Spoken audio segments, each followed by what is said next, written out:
Welcome to this UCD Access and Lifelong Learning mini masterclass on accessible documents. We'll start off with a Microsoft Word document. Okay, so for our document to be accessible, we need to make sure we're using a good, clear structure. And part of that is ensuring that we use heading styles.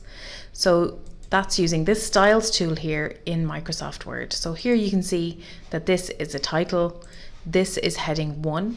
Later on in the document, if there's a subheading, we might be using heading 2 or heading 3, and it's important to think about the levels of those headings.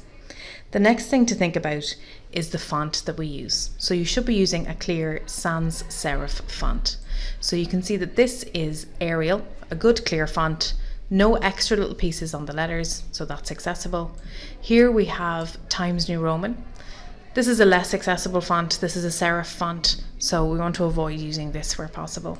This font is actually Calibri, which is a sans serif font, but because I've put it in italics, that's really impacting the readability. So you want to avoid italics wherever possible.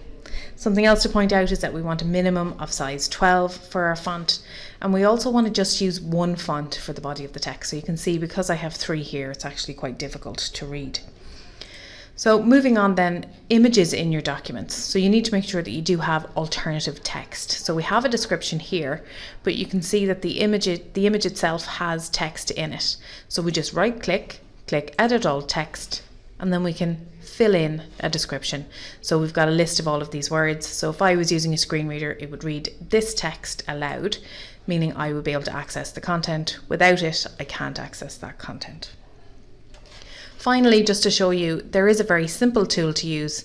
If we just go to Info, check for issues and check accessibility, it will give you a list of errors in your document, and then you'll be able to rectify those. So for example, it's saying I'm missing alternative text on an image. I click this drop down, click add a description. I can just fill in that alt text, which is very easy.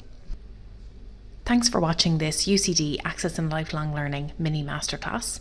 Watch out for further videos in this series, or check our website on www.ucd.ie/all for more information.